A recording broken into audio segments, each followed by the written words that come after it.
Captaincy is about making right decision whether on the field और of the field, इसलिए मैं country delight पर भरोसा करता हूँ। They deliver 100% pure buffalo milk to my doorstep by 7 AM. Don't just enjoy our matches, enjoy village fresh buffalo milk too. Download the Country Delight app. నమస్తే నాగేశ్వర్ గారు. ఇటీవల supreme court ఇచ్చిన ఆదేశాలపై అభ్యంతరం వ్యక్తం చేస్తూ రాష్ట్రపతి సుప్రీంకోర్టుకు 14 ప్రశ్నలతో ఒక లేఖ రాశారు సార్. సో గతంలో సుప్రీంకోర్టు ఇచ్చిన ఆదేశాలు రాష్ట్రాలు పంపే బిల్లుల్ని రాష్ట్రపతి కానీ గవర్నర్ కానీ గరిష్టంగా 3 నెలల్లోగా ఆమోదించడమో తిప్పి పంపించడమో చేయాలి అని చెప్పేసి. సో బిల్లులకు ఆమోదముద్ర విషయంలో ఏకంగా గవర్నర్లు రాష్ట్రపతికి కాల పరిమితి విధించడం ఏంటి అంటూ రాష్ట్రపతి సుప్రీంకోర్టును క్వశ్చన్ చేశారు. సో ఎవరు సుప్రీం అంటే ఏం చెప్తారు సార్? రాష్ట్రపతికి కాల పరిమితులు నిర్దేశించవచ్చా? ఆ అధికారం సుప్రీంకోర్టుకు ఉంటుందా? రాజ్యాంగం ఏం చెబుతోంది? సుప్రీంకోర్టు లేఖ రాయడం కాదు, క్వశ్చన్ చేయడం కాదు. నాకు అర్థం కావాల్సింది ఏంటంటే రాజ్యాంగంలో ప్రెసిడెన్షియల్ రెఫరెన్స్ అని ఉంటుంది సార్. ప్రెసిడెన్షియల్ రెఫరెన్స్ అంటే క్వశ్చన్ చేయడం కాదు.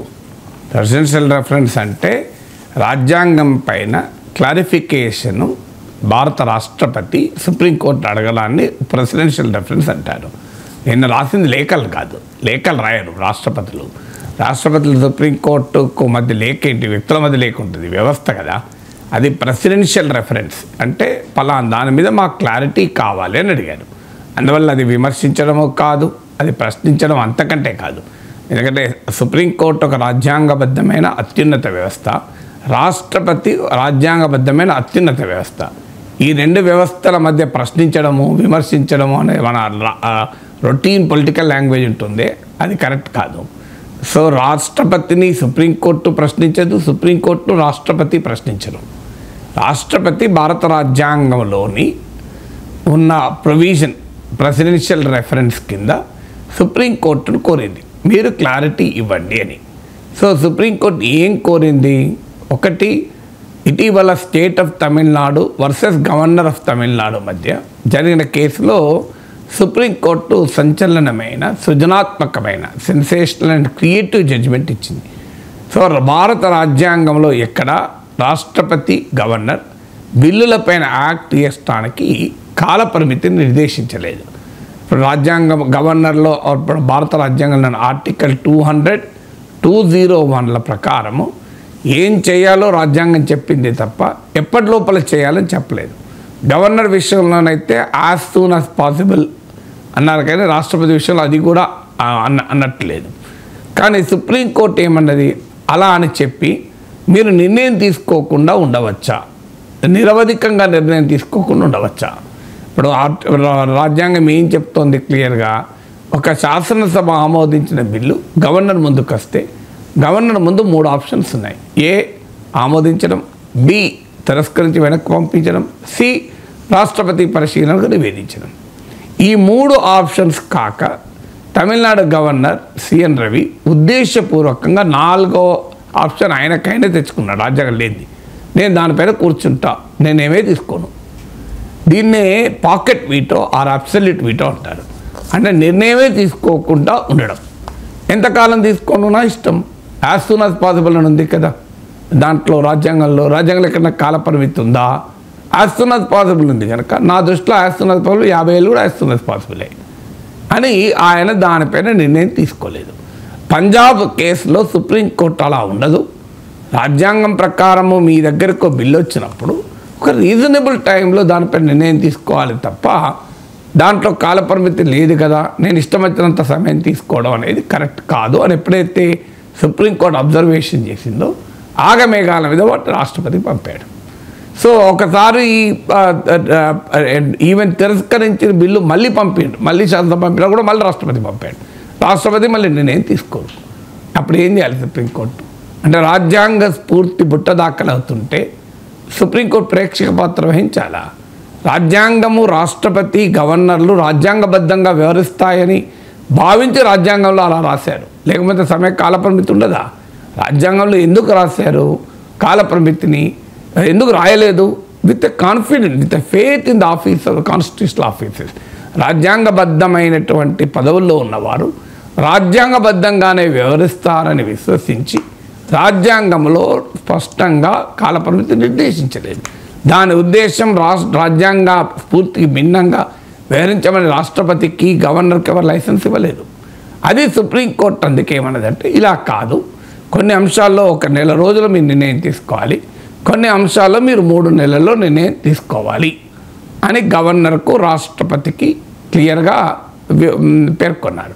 దాంతోపాటు మీకు ఏదైనా ఒక రాష్ట్ర శాసనసభ ఆమోదించిన బిల్లు పైన దాని రాజ్యాంగబద్ధత పైన అనుమానం వస్తే భారత రాజ్యాంగంలో ఉన్న ప్రెసిడెన్షియల్ రెఫరెన్స్ ఉపయోగించి మీరు తెలుసుకోవచ్చు ఇది రాజ్యాంగబద్ధమా కాదా అని సలహా అడగవచ్చు. కానీ అది రాజ్యాంగబద్ధం కాదని భావించి గవర్నర్ రాష్ట్రపతి ఆపకూడదు. ఎందుకంటే ఏది రాజ్యాంగబద్ధమో ఏది రాజ్యాంగబద్ధము కాదో నిర్ణయించే అధికారం మన రాజ్యాంగం సుప్రీంకోర్టు హైకోర్టుకి ఇచ్చిన తప్ప రాష్ట్రపతి గవర్నర్కి ఇవ్వలేదు. ఇది ఈ సారాంశం సుప్రీంకోర్టు చెప్పిన తీర్పుల సారాంశం. ఇప్పుడు రాష్ట్రపతి ఏమడిగారంటే మళ్ళీ మొదటికి వచ్చింది. అంటే రాజ్యాంగంలో ఎక్కడ రాష్ట్రపతికి గవర్నర్కు కాలపరిమితి నిర్దేశించినప్పుడు హైకోర్టు సుప్రీంకోర్టు కాలపరిమితి నిర్దేశించవచ్చా అని. ఇది క్వశ్చన్ నెంబర్ 1 సుప్రీంకోర్టు అడిగింది. అలాగే గవర్నర్ విషయంలో రాష్ట్రపతి విషయంలో ఇద్దరి విషయంలో కూడా రాజ్యాంగం కాలపరిమితి నిర్దేశించినప్పుడు కోర్టులు నిర్దేశించవచ్చా, ఇది క్వశ్చన్ 1. 14 క్వశ్చన్ల సారాంశంలో దీన్నే 2 క్వశ్చన్లు అడిగారు, రాష్ట్రపతి విషయంలో 1, గవర్నర్ విషయంలో 1. రెండవది, ఒక బిల్లు చట్టము కాకముందే దానిలో కోర్టులు జోక్యం చేసుకోవచ్చా, న్యాయ సమీక్ష చేయొచ్చా? ఎందుకంటే రాష్ట్రపతి గవర్నర్ ఆమోదించాకనే చట్టం అవుతుంది, ఆమోదించలేదు కనుక అది చట్టం కాలే. చట్టం కానప్పుడే న్యాయ సమీక్షకు అవకాశం ఉందా, ఇది 2వ డైమెన్షన్. 3వ డైమెన్షన్లో ఏమనెత్తింది ఏంటి అంటే కోర్టులు 2 సభ్యుల ధర్మాసనమే ఈ తీర్పు చెప్పింది. కానీ సాధారణంగా రాజ్యాంగంలో substantial questions of constitution and law ఉంటాయి. అంటే రాజ్యాంగబద్ధమైన చట్టబద్ధమైన లోతైన అంశాలను నిర్ధారించాల్సి వస్తే 5 మెంబర్ కాన్స్టిట్యూషనల్ బెంచ్కి రెఫర్ చేస్తారు. ఈవెన్ అంతకన్నా ఎక్కువ మంది సభ్యులను ధర్మాసనంకు రెఫర్ చేస్తారు. కానీ ఇందులో substantial question of constitutional law ఉంది కనుక రాష్ట్రపతి గవర్నర్లకు కాలపరిమితి రాజ్యాంగంలో లేకపోయినా కోర్టు నిర్దేశించింది కనుక దీన్ని మరి 5 సభ్యుల ధర్మాసనం నిర్ణయించకూడదా, 2 సభ్యుల కోర్టు బెంచే చేయవచ్చా?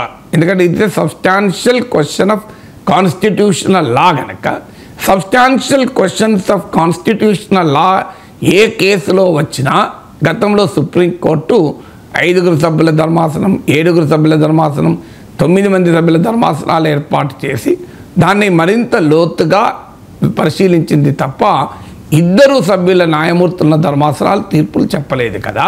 అది రాష్ట్రపతి అడిగిన మరో ముఖ్యమైన ప్రశ్న. ఇలా రాష్ట్రపతి కొన్ని ప్రత్యేకతలు, ఇప్పుడు సుప్రీంకోర్టు ఈ తీర్పు ఎలా ఇచ్చింది రాష్ట్రపతి గవర్నర్ ఆర్టికల్ 142 ద కాన్స్టిట్యూషన్ ప్రకారము సంపూర్ణ న్యాయం చేసేందుకు సుప్రీంకోర్టు ఏ రకమైన ఆదేశాన్ని ఇచ్చేటువంటి అవకాశం ఉంది. సో దాన్ని కూడా రాష్ట్రపతి అడిగారు. సో సుప్రీంకోర్టుకు ఏ రకమైన ఆదేశాన్ని ఇచ్చే అధికారం రాజ్యాంగంలోని ఆర్టికల్ 142 కల్పించడం అంటే ప్రొసీజరల్ లా గురించి కానీ కాన్స్టిట్యూషన్లో లేని అంశాలను కూడా సుప్రీంకోర్టు సంపూర్ణ న్యాయం పేరిట ఆర్టికల్ 142 పేరిట ఆదేశాలు ఇవ్వవచ్చా? ఇలా కొన్ని కాన్స్టిట్యూషనల్ క్వశ్చన్స్ పైన సుప్రీంకోర్టు ఒపీనియన్ ప్రెసిడెన్షియల్ రెఫరెన్స్ రూపంలో అడిగింది. అందువల్ల దీన్ని మన సాధారణ రాజకీయ పరిభాషకు పట్టుకొచ్చి విమర్శించడము, ప్రశ్నించడము, వాయించడము ఇలాంటివి మనం ఎప్పుడు వాడకూడదు. They are constitutional offices with great regard and restraint for each other. So రాష్ట్రపతికి తనకున్న రాజ్యాంగ అధికారాన్ని ఉపయోగించింది తప్పేం లేదు. సుప్రీంకోర్టును క్లారిఫై చేయమని అడిగింది. ఎందుకంటే సుప్రీంకోర్టు ఇచ్చిన తీర్పు పైన ఎవరికైనా భిన్నాభిప్రాయాలు ఉంటే మనమే రివ్యూ పిటిషన్కి వెళ్ళచ్చు, తిరిగి పునః సమీక్షించండి అని కూడా వెళ్ళచ్చు. ఈవెన్ ఒక కేసులో ఒక పిటిషనర్కి ఒక జడ్జి ఈ బెంచ్ మీద ఉంటే నాకు న్యాయం జరగదని భావిస్తే ఈవెన్ ఆ జడ్జిని మార్చమని కూడా వెళ్ళచ్చు. పౌరునికి ఇన్ని అధికారాలు ఉంటాయి. సో దానిపైన ఈవెన్ సుప్రీంకోర్టు ఇచ్చిన తీర్పునే మళ్ళీ సమీక్షించమని కూడా అడగచ్చు. అలాంటప్పుడు రాష్ట్రపతి గారికి హక్కు ఉండదా పౌరునికే ఉన్నప్పుడు? అందువల్ల రాష్ట్రపతి ఇన్ అవర్ ఓన్ పవర్, అంటే రాజ్యాంగంలో ఇచ్చిన విచక్షణ అధికారాలు రాష్ట్రపతి గవర్నర్లు ఉపయోగించే క్రమంలో కోర్టులు జోక్యం చేసుకోవచ్చా? ఇలాంటి అనేక అంశాలని సుప్రీంకోర్టు ఒపీనియన్ అడిగింది. చూడాలి సుప్రీంకోర్టు ఏం చేస్తుంది. ఇవి సబ్స్టాన్షియల్ క్వశ్చన్స్ ఆఫ్ కాన్స్టిట్యూషనల్ లా గనక మరి సుప్రీంకోర్టు 2 సభ్యుల ధర్మాసనం ఇచ్చిన తీర్పును అపోహోల్డ్ చేస్తుందా, లేదా మరి 5 సభ్యుల ధర్మాసనాన్ని గనక ఏర్పాటు చేస్తుందా? 5 సభ్యుల ధర్మాసనం ఏర్పాటు చేసినప్పుడు state of Tamil Nadu versus governor of Tamil Nadu కేసులో 2 సభ్యుల ధర్మాసనం తీర్పును స్టే విధిస్తారా, లేదా ఆ తీర్పు కొనసాగుతూనే దీనిపైన మరింత లోతైన దానికి ఇస్తారా చూడాలి. నాకైతే అభిప్రాయం ఏంటంటే బహుశా దీంట్లో ఉన్న సబ్స్టాన్షియల్ క్వశ్చన్స్ ఆఫ్ కాన్స్టిట్యూషనల్ లాను మరింత లోతుగా పరిశీలించడానికి 5 సభ్యుల ధర్మాసనం వేస్తే వేయవచ్చేమో సుప్రీంకోర్టు. మరి అప్పటి వరకు ఈ జడ్జిమెంట్ వ్యాలిడ్ అవుతుందా లేదో తెలియదు. సుప్రీంకోర్టు ఏం చెప్తుందో మనం స్పెక్యులేట్ చేయలేము. కానీ బహుశా అంచనా ఏంటంటే 5 సభ్యుల ధర్మాసనానికి రెఫర్ చేయాలి. ఎందుకంటే ప్రెసిడెంట్ రాజ్యాంగంలో ఉన్న అధికారాన్ని ఉపయోగించుకొని ప్రెసిడెన్షియల్ రెఫరెన్స్ ద్వారా అడిగింది కనుక సహజంగా ప్రెసిడెన్షియల్ రెఫరెన్స్ పైన ఉండే సాంక్టిటీ రీత్యా 5 సభ్యుల ధర్మాసనానికి బహుశా నివేదించవచ్చు. ఇక మరి సుప్రీంకోర్టు ఏమైనా ఓవర్ రీచ్ వెళ్ళిందా?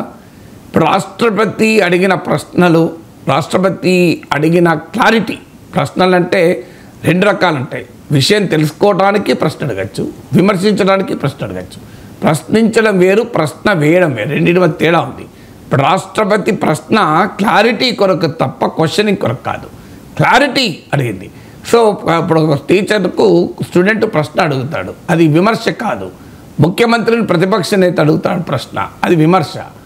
విమర్శ వేరు, ప్రశ్నకు 2 మీనింగ్స్ ఉంటాయి. ప్రశ్నించడం అంటే విమర్శించడం అనే మీనింగ్ ఉంటుంది, ప్రశ్నించడం అంటే తెలుసుకోవడానికి అడగడం కూడా ఉంటుంది ప్రశ్నించడం. సో 2 ప్రశ్నించడమే. సో అందువల్ల ఇక్కడ ప్రశ్నించడం అనేది క్వశ్చనింగ్ ద సుప్రీంకోర్టు కాదు, seeking the clarification from the supreme court. So అందువల్ల సుప్రీంకోర్టు బహుశా 5 సభ్యుల ధర్మాసనం నివేదిస్తుందేమో చూడాలి. కానీ రాష్ట్రపతి అడిగేటప్పుడు ఒక సూటి ప్రశ్న, రాష్ట్రపతి అంటే ద్రౌపది ముర్ము గారు అడిగారు కదా, కేంద్ర క్యాబినెట్ సలహా మేరకే రాష్ట్రపతి వ్యవహరిస్తాడు. అంటే it is the decision of the union government. ఇప్పుడు కేంద్ర ప్రభుత్వం ఏం చెప్పదలుచుకుంది? అసలు రాష్ట్రపతి గవర్నర్లు రాజ్యాంగబద్ధమైన పదవుల్లో ఉన్నారు కనుక వారిని కోర్టు ఎట్లా ప్రశ్నిస్తుంది, కోర్టు ఎట్లా సమయాన్ని నిర్దేశిస్తుంది అని ఒక ప్రజాస్వామిక సూత్రాన్ని రైజ్ చేస్తున్నారు. మరి కోర్టులకే పవర్ ఉంటుందా, పార్లమెంటుకు పవర్ ఉండదా అని మాట్లాడుతున్నారు. మరి ఇది కూడా అంతే కదా. ఒక రాష్ట్ర శాసనసభ, ప్రజలు ఎన్నుకున్న శాసనసభ ఆమోదించినటువంటి బిల్లును గవర్నర్ ఎవరైనా ఆపడానికి? గవర్నర్ని ప్రజలు ఎన్నుకున్నారా? గవర్నర్ కేంద్ర ప్రభుత్వం నియమించిన ప్రతినిధి.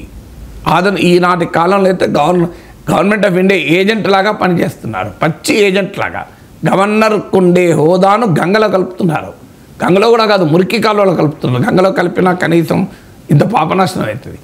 అంత ఘోరంగా గవర్నర్లు వ్యవహరిస్తుంటే, గవర్నర్ ఏదో అత్యున్నతమైనటువంటి వ్యవస్థ కనుక, మరి గవర్నరే అత్యున్నత వ్యవస్థ అయితే ప్రజలు ఎన్నుకున్న చట్టసభ పనికిమాల వ్యవస్థ అవుతుందా? తమిళనాడు ప్రజలందరూ ఓట్లేదు ఎన్నుకున్న శాసనసభ కన్నా గవర్నర్ చాలా గొప్పవాడా? ప్రజలు ఎన్నుకున్న శాసనసభ కన్నా రాష్ట్రపతి పదవి చాలా గొప్పదా? ప్రజాస్వామ్యంలో ప్రజలు ఎన్నుకున్న వ్యవస్థ కన్నా గొప్పది ఇది ఉంటుంది అని ఒకవైపు మాట్లాడుతున్నారు. ఎందుకంటే పార్లమెంటుకే సుప్రీమసీ ఉండాలి, కోర్టులకి ఎట్లుంటుంది, ప్రజలు ఎన్నుకున్నారు కదా పార్లమెంట్ అని. కానీ మళ్ళీ ఇక్కడికి వచ్చేవరకు ఏంటంటే ప్రజలు ఎన్నుకున్న శాసనసభకు లేదట అధికారం, గవర్నర్కి ఉంటుందట, రాష్ట్రపతికి ఉంటుందట. ఎవరు చెప్పారు ఇది ఇంత అప్రజాస్వామికమైంది? అందువల్ల రాష్ట్రపతి ద్వారా ప్రెసిడెన్షియల్ రెఫరెన్స్ అడిగే హక్కు రాష్ట్రపతికి ఉంది, రాజ్యాంగం అధికారం ఇచ్చింది. కానీ ఖచ్చితంగా రాష్ట్రపతి అయినా, గవర్నర్ అయినా, కేంద్ర ప్రభుత్వమైనా, రాష్ట్ర ప్రభుత్వమైనా రాజ్యాంగ స్ఫూర్తికి భిన్నంగా వివరించినప్పుడు రాజ్యాంగాన్ని సృజనాత్మకంగా వారి దుర్వినియోగం చేస్తున్నప్పుడు సృజనాత్మకంగా దాన్ని సవరించే అధికారం కూడా కోర్టులకు ఉంటుంది. ఇప్పుడు ఆర్టికల్ 356 దుర్వినియోగం చేసుకున్నప్పుడు సుప్రీంకోర్టు జోక్యం చేసుకుని ఎస్ఆర్ బొమ్మాయి తీర్పు చెప్పింది. సో అందువల్ల భారత రాజ్యాంగానికి అనేక సార్లు కోర్టులు క్రియేటివ్ ఇంటర్ప్రిటేషన్ ఇచ్చింది. అందువల్ల ఇక్కడ రాజ్యాంగం ప్రకారం రాష్ట్రపతి, గవర్నర్లు నిర్ణయాలు తీసుకోవటానికి కాలపరిమితి రాజ్యాంగంలో లేదు. కానీ దట్ డజంట్ మీన్ నేను నిర్ణయమే తీసుకోకుండా ఉంటా అనేది కాదు. కాలపరిమితి లేదు. కానీ ఇప్పుడు మీరు నన్ను ప్రశ్న అడుగుతారు, నేను ఎన్ని సెకండ్ల లోపల సమాధానం చెప్పాలని ఎక్కడ రూల్ లేదు. నేను 10 సెకండ్స్లో రిప్లై స్టార్ట్ చేయొచ్చు, 1 నిమిషం ఆలోచించవచ్చు. కానీ 10 నిమిషాలు ఆలోచించాను అనుకోండి, అది ఎట్లుంటుంది? నాకు లేదు కదా. నేను ఎనలిస్ట్గా వచ్చాను. మీరు ప్రశ్న అడిగిన ఎంతసేపట్లో సమయం ఆన్సర్ చెప్పాలని ఎక్కడ రాజ్యాంగంలో ఉంది? నా ఇష్టం, నేను 10 నిమిషాలు ఇట్లా కామ్గా ఉంటాను అంటే నడుస్తుందా? ఇది కూడా అంతే.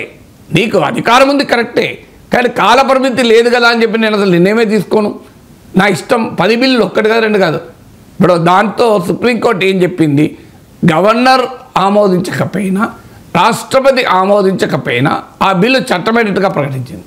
ఇప్పుడు ప్రెసిడెన్షియల్ రిఫరెన్స్లో ఇది కూడా ఉంది. గవర్నర్ ఆమోదము, రాష్ట్రపతి ఆమోదం లేకుండా కూడా ఒక శాసనసభ ఆమోదించిన బిల్లు చట్టం ఎలా అవుతుందా అని. నార్మల్ సర్కమ్స్టెన్సెస్ కాదు, కానీ ఇప్పుడు ఎక్స్ట్రాడినరీ సర్కమ్స్టెన్సెస్. నువ్వు నిర్ణయం చెప్పవు, అలాగే దాచిపెట్టుకుంటావు. ప్రజలు ఎన్నుకున్న సభకు చట్టం చేసే అధికారం లేకపోతే ఎవరికి ఉంటుంది చట్టం చేసే అధికారం? చట్టం ఎవరు చేయాలి? ప్రజలు ఎన్నుకున్న శాసనసభ చేయాలా, లేదంటే రాజ్భవన్లో కూర్చున్న గవర్నర్ చేయాలా?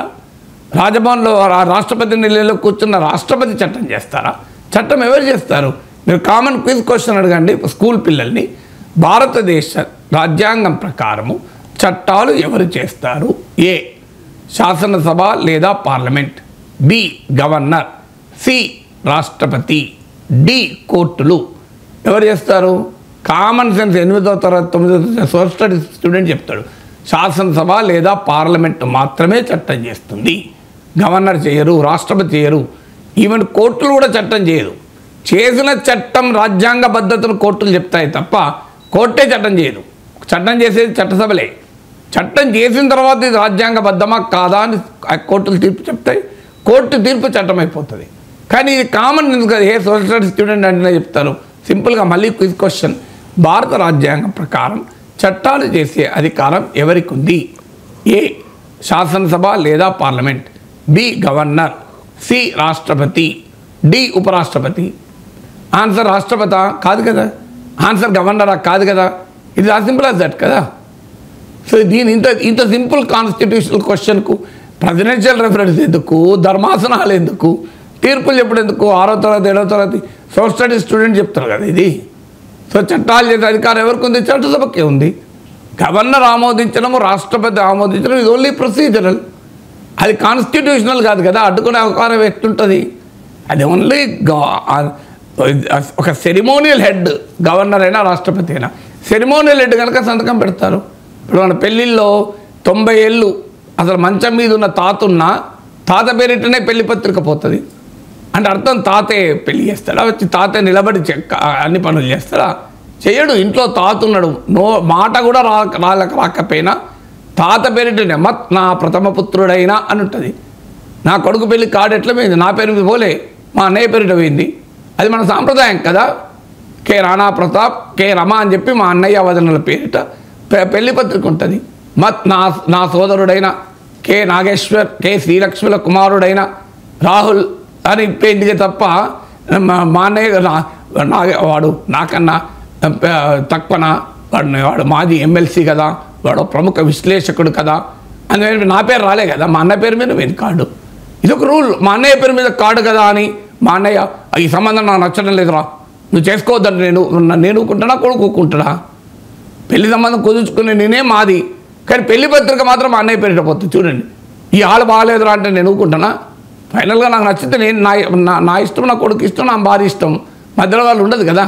అయినా పేరెందుకు మా అన్నయ్య వదిలిన పేరు పెట్టకపోతే అది సాంప్రదాయం, అది గౌరవం. ఇది కూడా అంతే సాంప్రదాయం. ఫైనల్గా గవర్నర్ సంతకం పెట్టుడు, రాష్ట్రపతి సంతకం పెట్టుడు అనేది సాంప్రదాయం. మన ఇంట్లో పెద్దలు ఉన్నప్పుడు పెద్దల పేరిట పెళ్లి పత్రిక పంపడం సాంప్రదాయం అని చెప్పి పెళ్లికి సంబంధించిన అన్ని నిర్ణయాలు ఎవరు తీసుకుంటారు? మళ్ళీ తీసుకున్న వాళ్ళే తీసుకుంటారు. పెళ్లి కొడుకు తీసుకుంటాడు, పెళ్లి కొడుకు సంబంధించినటువంటి తల్లిదండ్రులే తీసుకుంటారు, కానీ పేరు మాత్రం వాళ్ళది పెట్టదు. ఇది ఈ సింపుల్ సాంప్రదాయం అర్థం కాకపోతే ఎట్లా? సాంప్రదాయం రీత్యా నీకు అధికారం గౌరవం ఇచ్చారంతే. ఆ గౌరవాన్ని నువ్వు మంట కలుపుకుంటే మరి ఏం చేయాలి? మంట కలుపుకుంటే ఏం చేస్తారు? ఇప్పుడు ఎవరైనా ఇట్లనే పత్రిక పెద్దోళ్ళ పేరిటాన్ని కొట్టిస్తే వాళ్ళు ప్రధానికి పుల్లబెట్టారనుకోండి, ఏం చేస్తారు? వాడి పేరు మీద పెళ్లి పత్రిక కొట్టించుకొని పంపించుకుంటాడు. ఇక అంతకన్నా ఏం చేస్తాడు? ఇక ప్రధానికి అడ్డుపడుతున్నాడు అనుకుందాం ఉదాహరణకు. సో అడ్డుపడుతున్నాడు, సో పెద్దవాళ్ళని పత్రిక కొట్టిస్తావు, ఓ పెదనాన్న పేరో ఎవరి పేరుతో తాత పేరుతో పత్రిక కొట్టిస్తావు, రోజు అడ్డం పడతా అంటాడు. నా పేరిట పత్రిక ఉంది కనుక నా ఇష్టం వచ్చినట్టే జరగాలని. 4 రోజులు చూస్తారు, 5వ రోజు ఏం చేస్తారు, ఆ పత్రిక మళ్ళీ ఇంకోటి కొత్త ప్రింట్ చేసి తన పేరిట పత్రిక ప్రింట్ చేస్తాడు. ఇప్పుడు జరిగింది అదే. గవర్నర్లు, రాష్ట్రపతులు శాసనసభ ఆమోదించిన బిల్లు అడ్డుపడుతుంటే సుప్రీంకోర్టు నీ అనుమతి అవసరం లేదు పో అన్నారు. ఒక కాలపరిమితి దాటినాక మీరు అనుమతి ఇవ్వకపోతే అనుమతి ఇచ్చినట్టే భావిస్తాం అని చట్టమైపోతుంది అన్నారు. ఇది సింపుల్ కదా. అందుకని నేను ఈ పెళ్లి పత్రిక ఉదాహరణ చెప్పాను. సో గౌరవంగా నీ పేరు పెట్టారంటే అర్థం ఆ గౌరవాన్ని కాపాడుకోవాలి. ఆ గౌరవాన్ని కాపాడుకొని సంతోషంలో అని ఏదైనా సలహాలు ఇవ్వాలి. ఆ సలహాలు మంచి అయితే ఫాలో అవుతారు, మంచి కాకపోతే ఫాలో కారు. ఇది ఆది రాజ్యాంగంలో కూడా ఉంది. ఇప్పుడు శాసనసభకు ఆమోదించిన బిల్లు వచ్చిందనుకోండి, గవర్నరు దాని మీద సలహాలు ఇవ్వచ్చు. ఇంకో ఈ అనుమానాలు నాకున్నాయి, ఇంకో ఈ మార్పులు చేస్తే మంచిది అని ఫైనల్గా పంపచ్చు. ఇప్పుడు నా పెళ్లి పత్రిక మా అన్నయ్య వదిన పేరు కొడితే మా అన్నయ్య ఇది కాదురా ఇంకో పలాన్ చేస్తే బాగుంటుంది, మనం ఇక్కడ బ్రేక్ఫాస్ట్ కొద్దిగా ముందు పెడితే బాగుంటుంది, డిన్నర్ 8 o'clock కాదు 7 o'clock స్టార్ట్ చేస్తే బాగుంటుందిరా అన్నాడు. ఎందుకంటే ఎక్కువ మంది వస్తారు కదా, సమయం మరి ఒకటేసారి రష్ ఉండకుంటూ ఉంటుంది అంటే మంచిదనే. చాలా మంచి సలహా ఇచ్చామన్నావు. 7 గంటలకు మొదలుపెట్టినాడు డిన్నరు, 8 గంటలకు మొదలుపెట్టాడు. ఇది మా అన్నయ్య సలహా, నేను ఫాలో అయినా. కానీ చెప్పి మా అన్నయ్య ప్రతిదానికి ఇంకో పెళ్లి కొడుకు డ్రెస్ కూడా నేనే డిసైడ్ చేస్తా అన్నాడు. నా కొడుకు ఏమంటాడు, పెద్దనాన్న నా కాడ నేను కొట్టించుకుంటా అంటాడు. ఇప్పుడు జరిగింది అదే. శాసనసభ తీసుకునే నిర్ణయాన్ని నీ గౌరవం, మీకు రాజ్యాంగం గౌరవం ఇచ్చి పెద్ద మనిషిగా సంతకం పెట్టమంటే నేను పెట్టకుంటుంటా, నేను దాన్ని పెట్టా, నా దగ్గర దాచుకుంటా అంటే ఏం చేయాలి? దానికి ప్రజాస్వామ్యం అంగీకరిస్తుందా? సో ప్రజాస్వామ్యం అంగీకరించదు కదా. పెద్దలుగా మీకు గౌరవం ఇచ్చినప్పుడు ఆ గౌరవం నిలబెట్టుకోకపోతే ఏం చేస్తుంది కోర్టులు? ఎవరి రక్షణ ఏంటి ప్రజాస్వామ్యానికి?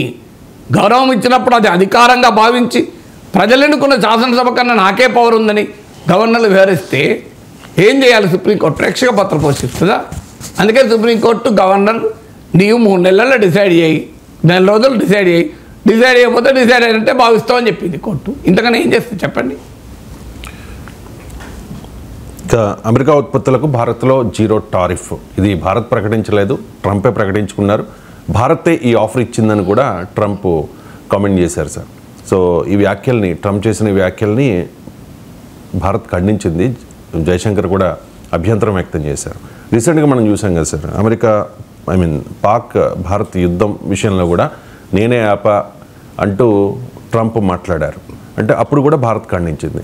భారత్ ఖండిస్తూ ఉన్న పదే ఎందుకు ట్రంప్ ఈ వ్యాఖ్యలు చేస్తూ ఉన్నారు? అండ్ భారత్లో ఐఫోన్ తయారు చేయొద్దని కూడా యాపిల్ సంస్థకు సూచించారు ట్రంప్.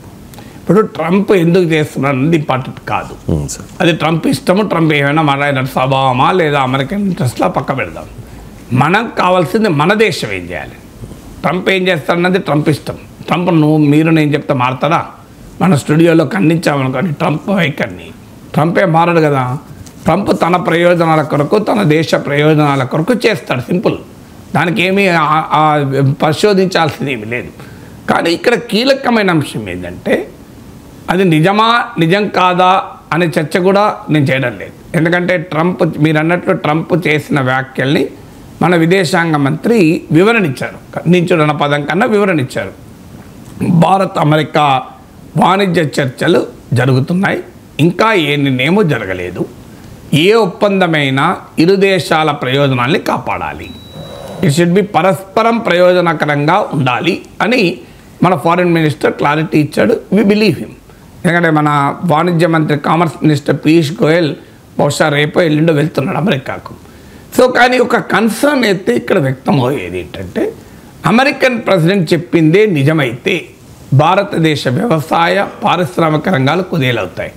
ఎందుకంటే ట్రంప్ ఏమంటున్నాడు, 0 టారిఫ్ అంటే అమెరికా నుంచి వచ్చే వస్తువుల పైన 0 సుంకాలకు భారతదేశం అంగీకరించింది అని. ఇది నిజం కాదనే నమ్ముదాం, ఎందుకంటే మన విదేశాంగ మంత్రి క్లారిటీ ఇచ్చారు కనుక వి బిలీవ్ హిమ్. కానీ ఫండమెంటల్ కన్సర్న్ ఏంటి ఇందులో? ఏమంటున్నారు? భారతదేశం రాజీ పడుతోంది అనే యొక్క సంకేతం వస్తుంది. ఇది దీని విషయంలోనే కాదు, కాల్పుల విరమణని ముందే ప్రకటించాడు ట్రంప్. ముందే ఎట్లా ప్రకటిస్తాడు? ఆయనకి ఎలా తెలిసింది? భారత్ పాక్లు అంగీకరించాయనేది ట్రంప్కు తెలిసింది కనుకనే కదా ఆయన ముందు ప్రకటించాడు. తెలియకపోతే అయితే ప్రకటించలేడు కదా. అంటే భారత్ మరి ముందే అమెరికాకు చెప్పిందా, అమెరికా అనుమతి తీసుకుందా, అమెరికా ఆదేశము మేరకే చేసిందా? ఈ క్వశ్చన్లు వస్తాయి. ఒక్క పాకిస్తాన్ చెప్పినా కూడా అన్లెస్ ఇండియా అగ్రీస్, భారతదేశం ఒప్పుకుంటే తప్ప కాల్పుల విరమణ ప్రకటించలేడు కదా ట్రంప్. అందువల్ల ఈ క్వశ్చన్ వచ్చింది. తర్వాత కశ్మీర్ పైన మీడియేషన్ అన్నాడు. మార్క్ రూబియో ఒక న్యూట్రల్ ప్లేస్లో చర్చలు అన్నాడు. ఇవన్నీ క్వశ్చన్స్ కూడా ఇండియా కాంప్రమైజ్ అవుతుంది అన్న సంకేతాన్ని ఇస్తున్నాయి. అది కన్సర్న్, అది జరగకూడదు అని. ఎందుకంటే గతంలో మన ప్రభుత్వాలు అనేక సార్లు అమెరికన్ ప్రెషర్స్కు తల వంచాయి. ఒక్కసారి కాదు. ఇప్పుడు పాకిస్తాన్కు F-16 యుద్ధ విమానాలు అమ్ముతుంటే, పాకిస్తాన్కు అన్ని రకాల ఆయుధాలు అమ్ముతుంటే భారతదేశం అమెరికా నుంచి ఆయుధాలు ఎందుకు కొనాలి?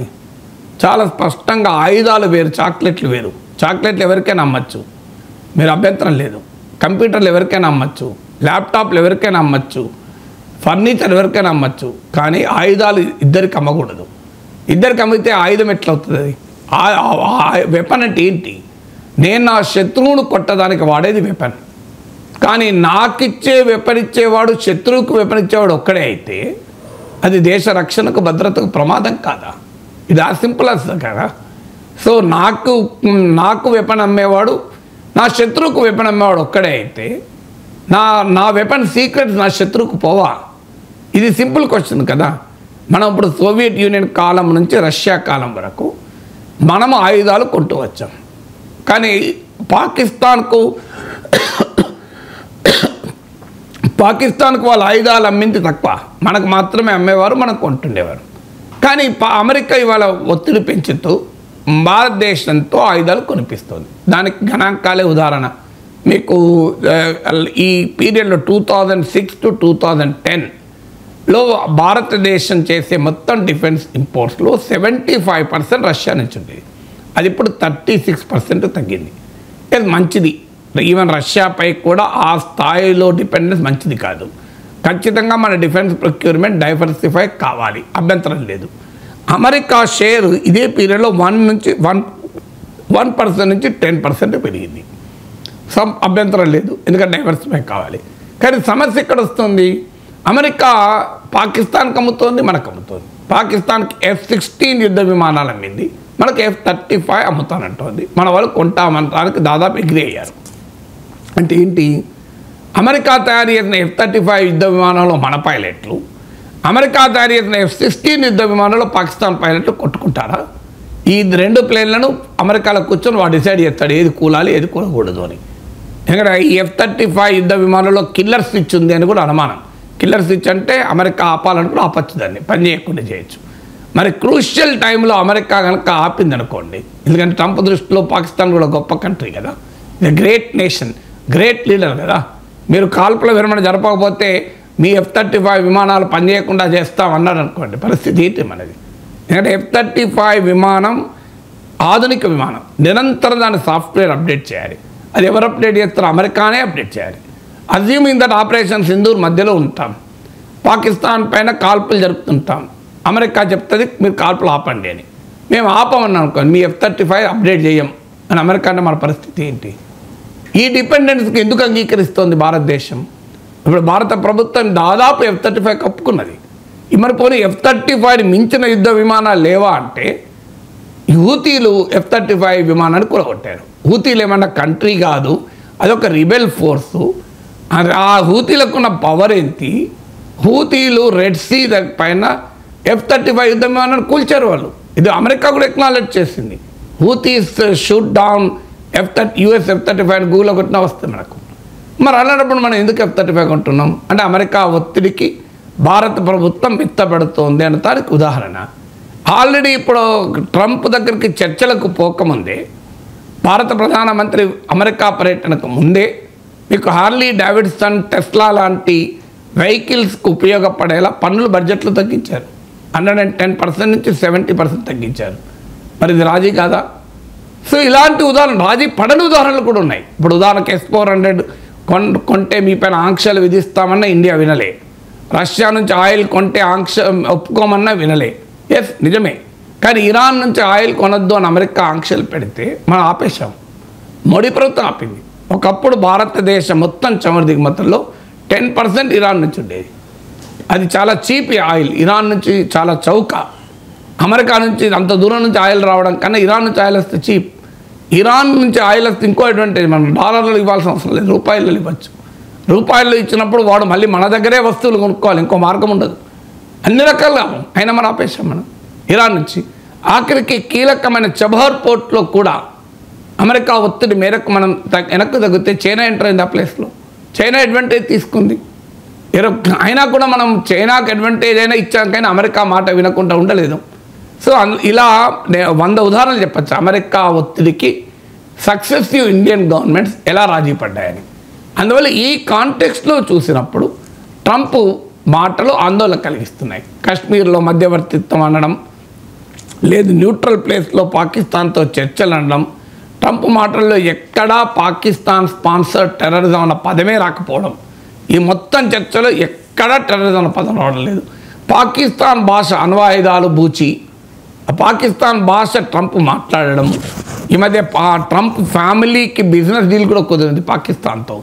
అందువల్ల ట్రంప్ ప్రో పాకిస్తానీ బిహేవియర్ క్లియర్గా అర్థమవుతుంది. ఇలాంటి టైంలో మోడీ మా గుడ్ ఫ్రెండ్ అని కహానీలు చెప్పాడు. ఇలా కంప్లీట్లీ అడుగడుగున పాకిస్తాన్కి అనుకూల వైఖరి తీసుకుంటున్నాడు. IMF రుణం ఇప్పించింది అమెరికా. ఎందుకంటే IMFలో అమెరికా ఓటింగ్ రైట్ షేర్ 16.5%. అమెరికాలో ఏ నిర్ణయమైనా IMFలో ఏ నిర్ణయమైనా జరగాలంటే 85% ఆమోదం ఉండాలి. అప్పుడే IMFలో నిర్ణయం జరుగుతాయి, 51% కాదు. మరి 85% అంటే అమెరికా ఒప్పుకోకపోతే IMF ఏమీ చేయదు. Clear case. అమెరికా కనుక ఈ రుణాన్ని నేను కాదు అంటే అసలు పాకిస్తాన్కి రుణమే రాదు. ఎందుకంటే అమెరికా షేర్ 16.5%. 85% ఆమోదం ఉంటేనే IMFలో ఏ నిర్ణయమైనా జరుగుతుంది. అంటే అమెరికా ఒప్పుకోకపోతే ఏ నిర్ణయం జరగదు. అంటే అమెరికా చేయడం వల్లనే కదా పాకిస్తాన్కు IMF రుణం వచ్చింది. పాకిస్తాన్కి IMF రుణం వచ్చింది. ఓపెన్గా ట్రంప్ పాకిస్తాన్ గ్రేట్ నేషన్ అంటున్నాడు, షాబాజ్ షరీఫ్ను గ్రేట్ లీడర్ అంటాడు. ఇంత ఓపెన్గా ప్రో పాకిస్తాన్ స్టాండ్ తీసుకుంటున్నాడు ట్రంప్. యాంటీ ఇండియా స్టేట్మెంట్ ఇస్తున్నాడు. 0 టారిఫ్లో ఒప్పుకున్నది. అదే కాదు, యాపిల్ ప్రొడక్షన్ టిమ్ కుక్ అంగీకరించాడు, అమెరికాలో ఎక్స్పాండ్ చేస్తాడు, ఇండియాలో పెంచకూడదని. అసలు ఇంత ఇండియా అడుగడుగున భారత వ్యతిరేకతను వ్యక్తం చేస్తున్నాడు. సో యాపిల్ 20% 2024లో యాపిల్ టోటల్ ప్రొడక్షన్లో 20% ఇండియాలో ఉంది. ఎందుకంటే వాళ్ళు చైనా +1 స్ట్రాటజీ పేరిట చైనా నుంచి డైవర్సిఫై చేశారు. ట్రంప్ ఏమంటాడు, ఇన్నేళ్ళు మీరు చైనాలో ప్రొడ్యూస్ చేసినా మేము చూస్తూ ఊరుకున్నాం, ఇప్పుడు ఇండియాలో ఎక్స్పాండ్ చేస్తామంటారు, నేను అంగీకరించా, నేను చెప్పిన టిమ్ కుక్ ఇండియాలో ఆపేయి అంటే ఇండియాలో ఆపేయబోతున్నాడు అంటున్నాడు. అంటే ఇండియన్ ఇంట్రెస్ట్లకు కాశ్మీర్ నుంచి మొదలుకొని యాపిల్ ప్రొడక్షన్ వరకు, టారిఫ్ల నుంచి మొదలుకొని డిప్లొమసీ వరకు అడుగడుగున భారత వ్యతిరేక వైఖరి ట్రంప్ తీసుకుంటే మన దేశాన్ని పాలించే వారికి ట్రంప్ ఒక గొప్ప మిత్రుడు. నువ్వు భారత్కు అనుకూల వైఖరి తీసుకుంటే మిత్రుడుగా ఉంచు, నాకు అభ్యంతరం లేదు. భారత వ్యతిరేక వైఖరి తీసుకున్న ట్రంప్ విజయానికి క్యాంపెయిన్లు చేసి, ట్రంప్ విజయానికి ఉపయోగపడి, ట్రంప్ను ఇప్పటికీ ప్రైజ్ చేస్తూ, ట్రంప్ను ఇప్పటికీ సపోర్ట్ చేస్తూ ఏంటి విధానం అని అడిగేది. మీకు ఇండియా ఫస్టో ట్రంప్ ఫస్టో తెలుసుకోవాలి కదా. మనం ట్రంప్ కాదు కదా, మనకు first India should be first కదా అందువల్ల ఈ కాంటెక్స్ట్ వస్తుంది. ఎస్, ఫారిన్ మినిస్టర్ క్లారిటీ ఇచ్చాడు, 0 టారిఫ్లకు అంగీకరించలేదని. కాశ్మీర్ పైన మధ్యవర్తిత్వం విషయంలో ఇప్పటికీ ప్రైమ్ మినిస్టర్ కానీ ఫారిన్ మినిస్టర్ కానీ క్లారిటీ ఇవ్వలే. ఇచ్చిందల్లా కేవలం ఒక అఫీషియల్ ఇచ్చాడు, external affairs minister official. Highest diplomatic లెవెల్లో ఆన్సర్ చెప్పాలి, చెప్పితే ట్రంప్ ఆగుతాడు, లేకపోతే ట్రంప్ ఇలాగే వాగుతూ ఉంటాడు. ట్రంప్ ఆగాలి అంటే it requires reply from the top leadership. ఇది పద్ధతి కాదు అని ఒక్కసారి చెప్తే ట్రంప్ వెనక్కిపోతాడు. ఎందుకంటే అమెరికా అంటే మనం భయపడాల్సింది ఏం లేదు. అమెరికాకి ఇండియా, భారత్కి అమెరికా ఎంత అవసరం, అమెరికా కూడా భారత్ అవసరమే, అనుమానమే లేదు. సో అందువల్ల అమెరికాకు తాలిబానే భయపడలేదు, హూతీలు భయపడతలేరు, పక్కనున్న మెక్సికో భయపడతలేదు, పక్కనున్న కొలంబియా భయపడతలేదు, పక్కనున్న గాడ్రమాలా భయపడతలేదు. చిన్న చిన్న దేశాలు అవి. అమెరికాకు మనతో పోలిస్తే ఏం బలమైన దేశాలా? భారతదేశం ఎందుకు వెనకాడాలి? మనం సూటిగా సమాధానం చెప్పాలి. మిత్ర దేశాలని జపాన్ ప్రైమ్ మినిస్టర్ ఓపెన్గా అన్నాడు, all options are open to us అన్నాడు. చూడండి, సౌత్ కొరియన్ ప్రైమ్ మినిస్టర్ ట్రంప్ను ఓపెన్గా విమర్శించాడు. ఇదంతా మిత్ర దేశాలే కదా.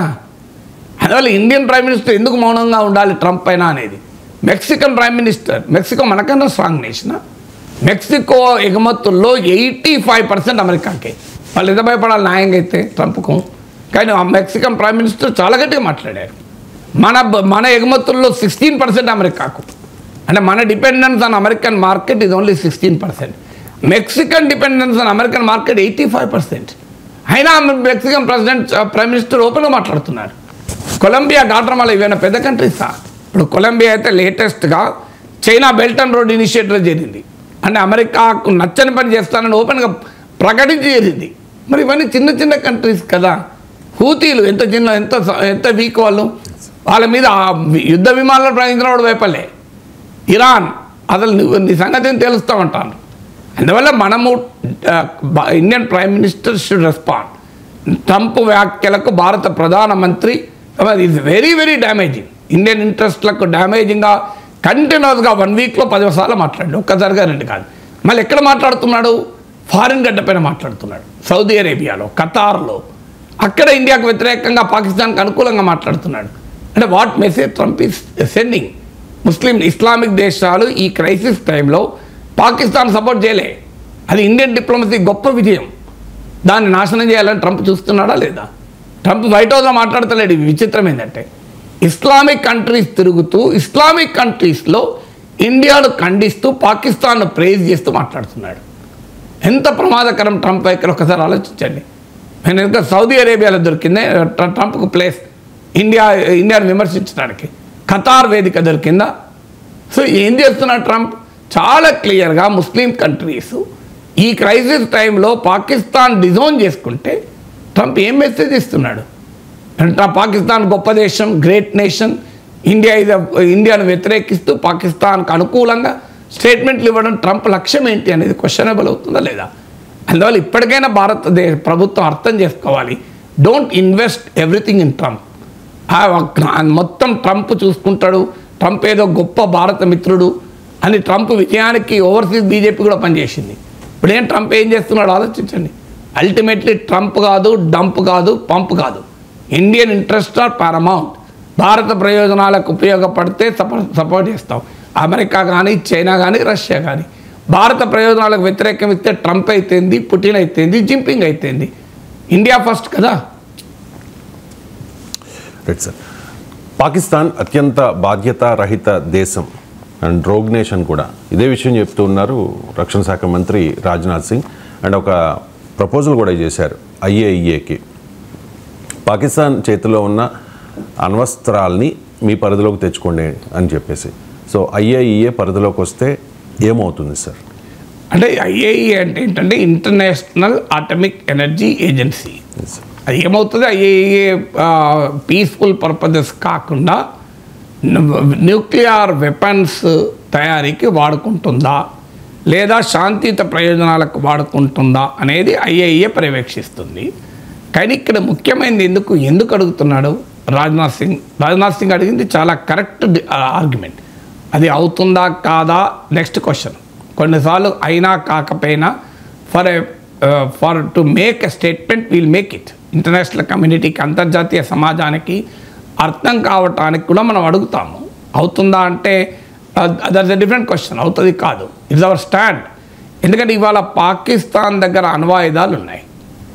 పాకిస్తాన్ దగ్గరే కాదు, ప్రపంచంలో మీరు nuclear 5 permanent 5 America, China, Russia, UK, France ఈ 5 దేశాలు మాత్రమే ఐక్యరాజ్య సమితి యునైటెడ్ నేషన్స్ గుర్తించిన న్యూక్లియర్ పవర్స్. అంటే ఓపెన్గా చెప్పాలంటే ఈ 5 దేశాల దగ్గర అణ్వాయుధాలు ఉన్నాయి. మిగతా వాళ్ళ దగ్గర ఉన్నాయని గుర్తించలేదు. కానీ రియాలిటీ ఏంది? భారత్, పాక్, ఇజ్రాయెల్, ఉత్తర కొరియా, నార్త్ కొరియా, ఇరాన్ ఇలా చాలా దేశాల మధ్య ఉన్నాయి న్యూక్లియర్ వెపన్స్. న్యూక్లియర్ థ్రెషోల్డ్ అంటారు. అంటే అణ్వాయుధాల తయారీకి దగ్గరగా కూడా వచ్చారు. ప్రపంచంలో న్యూక్లియర్ నాన్ ప్రొలిఫరేషన్ ట్రీటీ అని 1970sలో చట్టం వచ్చింది. ఈ నాన్ ప్రొలిఫరేషన్ ట్రీటీ పైన సంతకం పెడితే ఇంటర్నేషనల్ అటామిక్ ఎనర్జీ ఏజెన్సీ సూపర్విజన్లో అణు కార్యక్రమం అంతా ఉంటుంది. అంటే ఇప్పుడు ఇరాన్ NPT పైన సంతకం పెట్టింది. అందుకే ఇరాన్ న్యూక్లియర్ ఇన్స్టలేషన్స్ అన్నీ IAEA పరిధిలో ఉంటాయి. IAEA పరిధిలో ఉండడం అంటే ఇంటర్నేషనల్ సూపర్విజన్ ఉంటుంది. అంటే వారు దేనికి వాడుతున్నారు, ఎందుకంటే సహజంగా అణు కార్యక్రమం అంతా రహస్యంగా ఉంటుంది. రహస్యంగా ఉండే అణు కార్యక్రమాన్ని IAEA పర్యవేక్షిస్తుంది. అంటే ఏదైనా వెపన్స్ కొరకు వాడుతున్నారా అని. ఇప్పుడు న్యూక్లియర్ టెక్నాలజీ ఇది డ్యూయల్ యూస్ టెక్నాలజీ, అంటే దాన్ని అణు విద్యుత్తుకు వాడచ్చు, న్యూక్లియర్ పవర్కు, అలాగే న్యూక్లియర్ వెపన్కు వాడచ్చు. డిఫరెన్స్ వల్ల వెపన్ గ్రేడ్ ఉంటుందా లేదా అని. సో అందువల్ల దీన్ని కంటిన్యూస్గా NPTలో సభ్య దేశాలను IAEA సూపర్విజన్ చేస్తూ ఉంటుంది. కానీ పాకిస్తాన్ కానీ భారతదేశం కానీ NPTలో సంతకాలు చేయలేము. మనం ఎందుకు సంతకాలు చేయలేదంటానికి దానికి వేరే రీజన్. మనం ఎందుకు చేయలేదంటే NPT సంపూర్ణ నిరాయుధీకరణ, టోటల్ డిజార్మమెంట్ అడగదు. కేవలం కొత్తగా ఎవరు మాత్రం అణ్వాయుధాలు తెచ్చుకోవద్దు అంటుంది. దీన్ని మనము అణువివక్ష, న్యూక్లియర్ అపార్థీడ్ అంటాం. ఇదొక వివక్షపూరితమైన అంతర్జాతీయ అణు వ్యవస్థ, ఏ డిస్క్రిమినేటరీ న్యూక్లియర్ వరల్డ్ ఆర్డర్ అని చెప్పి మనం వ్యతిరేకిస్తాం. ఎందుకంటే ప్రపంచాన్ని అణ్వస్త్రాలు ఉన్న అణ్వస్త్రాలు లేని శిబిరాలుగా డివైడ్ చేసి అణ్వస్త్రాలు లేని ప్రపంచం పైన అణ్వస్త్రాలు ఉన్న ప్రపంచ ఆధిపత్యాన్ని కోరుకుంటుంది. So it is a domination of nuclear haves over nuclear have nots కనుక ఇండియా NPTని తిరస్కరించింది అనే ప్రిన్సిపల్. మన అణ్వస్త్రాలు వ్యాప్తి చేస్తామని కాదు. సో అందువల్ల మన ప్రిన్సిపల్ స్టాండ్ను ఇండో అమెరికన్ డీల్ కూడా అంగీకరించింది. అందుకే ఇండియాను responsible state with advance nuclear technology అని మనకు ప్రత్యేక గుర్తింపించి ఇండియా స్పెసిఫిక్ IAEA ప్రోటోకాల్ కూడా రూపొందించారు. సో ఇది హిస్టరీ. అందువల్ల పాకిస్తాన్ NPT పైన సంతకం చేయలేదు కనుక IAEA సూపర్విజన్లో ఉండదు. ఉండనప్పుడు ఏంటి ప్రమాదము? ప్రపంచంలో ఎక్కడైనా అణ్వస్త్రాలు ఉన్న దేశాలను మనం చూస్తే అవి నిరంకుశ వ్యవస్థలే కావచ్చు, అవి మతరాజ్యాలే కావచ్చు, అవి ప్రజాస్వామిక దేశాలైనా కావచ్చు, అవి ఏ వ్యవస్థ అయినా కావచ్చు, కానీ అవి స్టేబుల్ రెజీమ్స్గా ఉంటాయి. ఇప్పుడు మీరు ఇరాన్ ఉంది, ఇరాన్లో డెమోక్రసీ లేకపోవచ్చు, కానీ ఇరాన్ ఇది స్టేబుల్ రెజీమ్. మీకు నార్త్ కొరియా, కిమ్ను పశ్చిమ దేశాలన్నీ డియంతా అనొచ్చు, కానీ ఇది స్టేబుల్ రెజీమ్. మీకు అమెరికా, చైనా, సో వ్యవస్థలు మార్పు ఉండొచ్చు, కానీ దే ఆర్ స్టేబుల్, స్థిరమైన ప్రభుత్వాలు ఉన్న దేశాల్లో అణ్వస్త్రాలుంటే ప్రమాదం లేదు. కానీ ఆ దేశము స్థిరంగా లేనప్పుడు, అంటే ప్రభుత్వం ఎప్పుడు పతనమవుతుందో తెలియదు, ఒక అస్థిరమైన వ్యవస్థ ఉన్నప్పుడు ఆ దేశాల చేతిలో అణ్వాయుధాలంటే ప్రమాదకరం. ఇప్పుడు టెహ్రీక్ ఈ తాలిబాన్ ఉంది, వాళ్ళు టెర్రరిస్ట్ సంస్థ. వాళ్ళు ఏమంటున్నారు? పాకిస్తాన్ ప్రభుత్వాన్ని మేము రేపో మాపో కూలుస్తామంటున్నారు. మరి నిజమే వాళ్ళు కూల్చి టెహ్రీక్ ఈ తాలిబాన్ పాకిస్తానో లేదా పాకిస్తాన్లో ఉన్న జైషీ మహమ్మదో లష్కర్ ఈ తోయిబాలో వీళ్ళు అధికారంలోకి వచ్చారనుకోండి, ఏంటి పరిస్థితి? ఎవరి చేతిలో అణ్వాయుధాలు ఉంటాయి? తీవ్రవాదుల చేతిలో అణ్వాయుధాలు ఉంటాయి. అది ఎంత ప్రమాదకరం ఒకసారి ఆలోచించండి. ఇప్పుడు మనకు ప్రపంచంలో చూస్తున్నాం, ఇప్పుడు మహమ్మద్ అల్ జులానీ, మరి ఇప్పుడు అహ్మద్ అల్ అస్రా నిన్న కాకముందే ట్రంప్ను కలిశాడు, సిరియా అధ్యక్షుడు. ఎవరైనా ఆయన మీద అమెరికా $1 కోటి బౌంటీ ప్రకటించింది. అంటే ఇతన్ని మహమ్మద్ అల్ జులానీని మాకు పట్టిస్తే $1 కోటి ఇస్తామని. నిన్న 33 నిమిషాలు ట్రంప్తో మాట్లాడాడు. ట్రంప్ బాగా మెచ్చుకున్నాడు, very nice guy, very tough guy, attractive guy అని. సో ఆయన ఎవరు? Former Al-Qaeda fighter. నిన్న మొన్నటి దాకా. ఇలా సిరియా దగ్గర అణ్వాయుధాలు ఉన్నాయనుకోండి, ఎవరి చేతులు అణ్వాయుధాలు ఉన్నాయి? అమెరికా ప్రకటించిన తీవ్రవాద చేతులు అణ్వాయుధాలు ఉన్నాయి. ఎంత ప్రమాదకరం!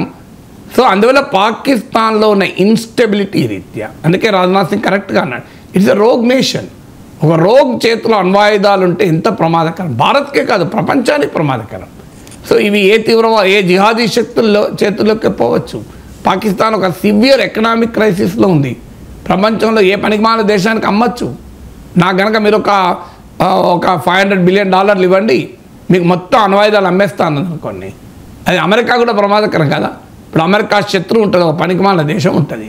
ఆ దేశానికి నీకు పాకిస్తాన్ వాడు చెప్తాడు, నాకు $50 బిలియన్ ఇవ్వండి, నీకు అణ్వాయుధాలు ఇచ్చేస్తాను. మరి అది ప్రమాదమా కాదా? అలాంటి రోగ్ నేషన్ చేతిలో అణ్వాయుధాలు ఉండడం ఏంటి అనేది రాజ్నాథ్ సింగ్ రైజ్ చేసిన కీలకమైన ప్రశ్న. సో ఒక అస్థిరమైన, ఇప్పుడు మన దేశం ఉంది, మన దేశంలో అణ్వస్త్రాలు ప్రయోగించాలా అనేది దాన్నే nuclear control and command structure అంటారు. ఆ బటన్ ఎవరు ప్రెస్ చేయాలి? నిర్ణయం ఎవరిది? నిర్ణయం ఆర్మీ చీఫ్ది కాదు, నిర్ణయం చీఫ్ ఆఫ్ డిఫెన్స్ స్టాఫ్ కాదు, నిర్ణయం నేషనల్ సెక్యూరిటీ అడ్వైజర్ కాదు. నిర్ణయం సివిలియన్ గవర్నమెంట్ చేతిలో ఉంటుంది, భారత ప్రభుత్వ చేతిలో ఉంటుంది. సివిలియన్ గవర్నమెంట్ ఆర్మీ చీఫ్లో చేతిలో ఉండదు. కానీ పాకిస్తాన్లో సివిలియన్ గవర్నమెంట్ ఆర్మీ చేతిలో ఉంటుంది.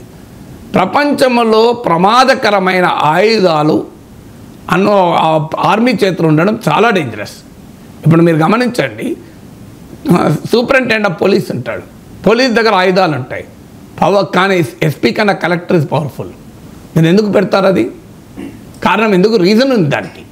ఎస్పీకి ఆయుధం ఉన్న వారికన్నా పైన ఎవరు పవర్ఫుల్ ఉంటారు. మరి ఎస్పీ ఐపీఎస్ కలెక్టర్ ఐఏఎస్ తేడా ఏమున్నది? కానీ కలెక్టర్ ఇస్ ప్రోటోకాల్ ప్రకారం మోర్ పవర్ఫుల్.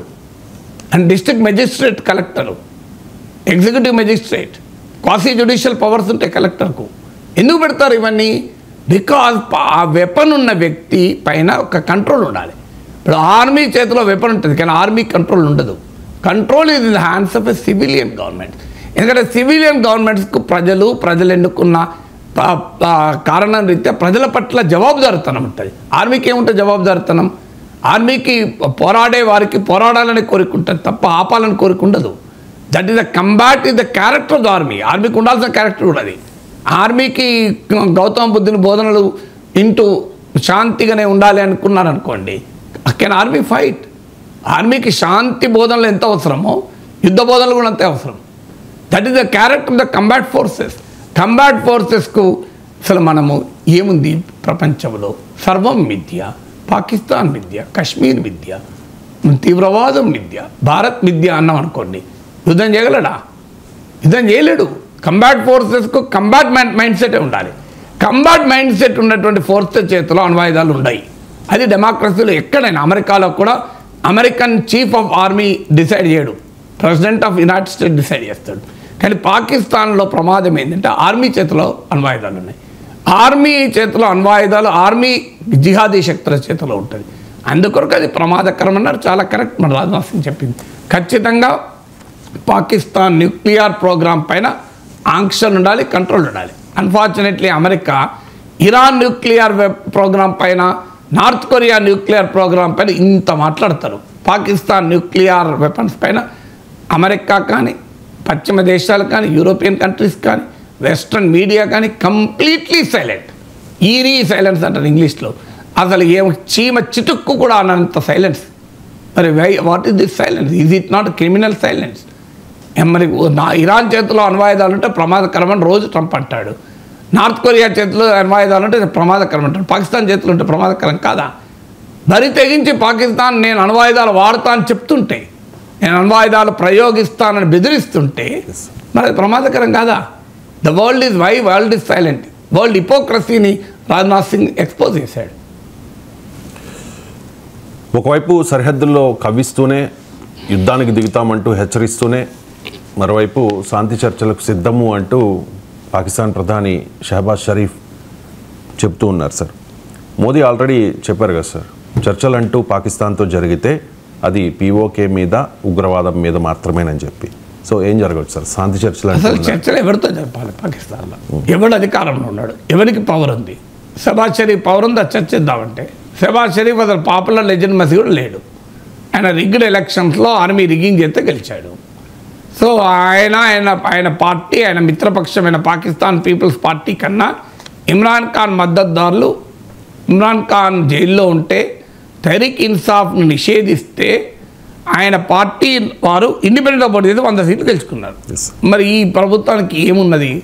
ఇది మనము అసలు ఫస్ట్ ఈ సమయంలో చర్చలు జరపడం అనేది క్వశ్చనే ఉత్పన్నం కాదు.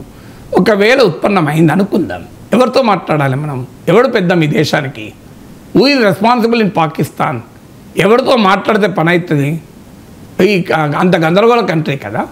ఇవాళ షహబాజ్ షరీఫ్ ఉన్నాడు, ఎప్పుడు ఉంటాడో తెలియదు. రేపు పొద్దున ఆర్మీ అతను తీసిపడేస్తే మళ్ళీ ఎవరిని పెడుతుందో తెలియదు. అసీం మునీరే మళ్ళీ పవర్లోకి వస్తాడో తెలియదు. ఎవరు లేపేస్తాడో తెలియదు. ఎంతమంది లేపారు ఇప్పటికీ పాకిస్తాన్లో? మీకు జుల్ఫికార్ అలీ భుట్టో లేపిండు, జనరల్ జియావుల్ హక్, అంతా మీరు బెనజీర్ భుట్టో. సో ఎవడు ఎప్పుడు ఉంటాడో తెలియదు, ఎప్పుడు లేపేస్తారో తెలియదు. ఎవరిని పవర్ నుంచి తీసేస్తారో తెలియదు, ఎవరిని భూమిపై ఉంచుతారో లేదో తెలియదు. అలాంటి కంట్రీలో ఎవరితో మాట్లాడాలి? Who is in command? Asim Munir command అనుకొని అసీం మునీర్తో మాట్లాడదామా? అసలు అసీం మునీర్ ఎంతకాలం ఉంటాడు? అసీం మునీర్ పోయి అసీం మాలిక్ వస్తాడు, ఎవరికి ఎరక? అలా ఆర్మీలో ఎప్పుడు కూ జరుగుతుందో, ఆర్మీలో ఎప్పుడు తిరుగుబాటు వస్తుందో తెలియదు. So nobody knows who is in command. So ఇప్పుడు భారతదేశంతో చర్చలు అంటే ఒక నరేంద్ర మోడీతో చర్చలు, ఓ రాజ్నాథ్ సింగ్తో చర్చలు, ఓ జయశంకర్తో చర్చలు, లేదంటే అజిత్ దోవల్ నేషనల్ సెక్యూరిటీ అడ్వైజర్తో చర్చలు, లేదంటే మన chief of defence staff Anil హుస్సేన్తో చర్చలు. ఓ పద్ధతి ఉన్నది కదా. సో ఆడ ఎవరితో చర్చ జరపాలి? వాడు ఎవడు చర్చలు జరిపేది? షహబాజ్ షరీఫా, ముల్లా ఉమరా, ముల్లా మునీరా, అసీం మునీరా, లేకుంటే ఇమ్రాన్ ఖాన్తో జైల్లో పోయి చర్చ జరపాలి? ఏమో రేపు మళ్ళీ ఇమ్రాన్ ఖాన్ వస్తాడేమో, షహబాజ్ షరీఫ్తో ఒప్పందం కుదుర్చుకుని ఇమ్రాన్ ఖాన్ వచ్చి కోసి పడేస్తే, లేదు అసలు ఈ షహబాజ్ షరీఫ్కు వాళ్ళ అన్న నవాజ్ షరీఫ్ బయట నుంచి ఆయనే డిసైడ్ చేయాలి. ఎందుకంటే సౌదీ అరేబియా కూడా మొన్న ఈ గొడవలప్పుడు ఈ డీఎస్కలేట్ చేయమని నవాజ్ షరీఫ్ దగ్గరికే పోయింది సౌదీ అరేబియా. ఇప్పుడు నవాజ్ షరీఫ్ పవర్ ఉందా? ఆయనతో మాట్లాడాలా? ఈ మధ్య director general of inter service intelligence ISI Pakistan national security అడ్వైజర్గా నియమించబడ్డ అసీం మాలిక్, ఆయనతో మాట్లాడాలా? అసలు వీళ్ళు కాదు ఆ హఫీజ్ సయీద్, మసూద్ అజర్ అసలు డిసిషన్ మేకర్స్. పోనీ వాంతో చర్చలు జరపాలా? ఎవరితో చర్చలు జరపాలి? ఇది మొదటి క్వశ్చన్. రెండవది, ఎందుకు చర్చలు జరపాలి అంటే నిరంతరం భారతదేశంలో మేము ప్రాక్సీ వార్ జరుపుతాం, మీ దగ్గర మేము తీవ్రవాదాన్ని ఎగుమతి చేస్తామంటే టారిఫ్ల పైన చర్చ జరుగుతుంది, ఎక్స్పోర్ట్స్ పైన చర్చ జరుగుతుంది, టెర్రరిజం ఎక్స్పోర్ట్ పైన ఏం చర్చ జరుగుతుంది? ఇప్పుడు స్టీల్ అల్యూమినియం ఎక్స్పోర్ట్స్ పైన అమెరికా వాడు సుంకాలు వేశారు, మనం పోయి మాట్లాడతాం, అరే భయ్ మా స్టీల్ మంచిది, నా స్టీల్ మీద ఎట్లేస్తామని. ఇప్పుడు దేని మీద చర్చ జరపాలి? టెర్రరిజం మీద GST వేయాలి, నా వద్ద చర్చ జరపాలా? పాకిస్తాన్తో దేనిపైన చర్చ జరపాలి? అందువల్ల చర్చలు జరపడానికి కూడా సమయం సందర్భం ఉంటుంది. భారత్ పాక్ల మధ్య బోలెడుసార్లు చర్చ జరిగింది, భవిష్యత్తులో జరగవని నేనేం అనడం లేదు. ఎందుకంటే మనం జనరల్ ముషర్రఫ్తో వాజ్పేయి కరచాలనం చూసాం, నవాజ్ షరీఫ్ నరేంద్ర మోడీలో ఆలింగనం కూడా చూసాం కదా. అందువల్ల what happens in future we don't know, ఎందుకంటే geography cannot be change. Pakistan is our neighbour, will be our neighbour. మనకి ఇష్టం ఉన్నా లేకపోయినా ఆ నికృష్టమైన దేశమే మనకు పొరుగు దేశంగా ఉంటుంది. దాన్ని ఎవడు ఆపగలుగుతాడు చెప్పండి? ఆపలేం కదా. So that is the geography, you have to live with it. So live with it కనుక పరిస్థితులు ఎలా ఉంటాయో భవిష్యత్తులో మనం చెప్పలేము. కానీ యాజ్ ఆఫ్ టుడే ఇప్పుడున్న పరిస్థితుల్లో పాకిస్తాన్ కాన్ఫిడెన్స్ బిల్డింగ్ మెజర్ తీసుకోకుండా, పాకిస్తాన్ కనీసమైన హానెస్టీ కూడా ప్రదర్శించకుండా చర్చలకు రమ్మంటే ఏమని చర్చ జరపాలి? సో ప్రాక్టికల్గా జరిగే పనే కాదు కదా. Thank you so much sir.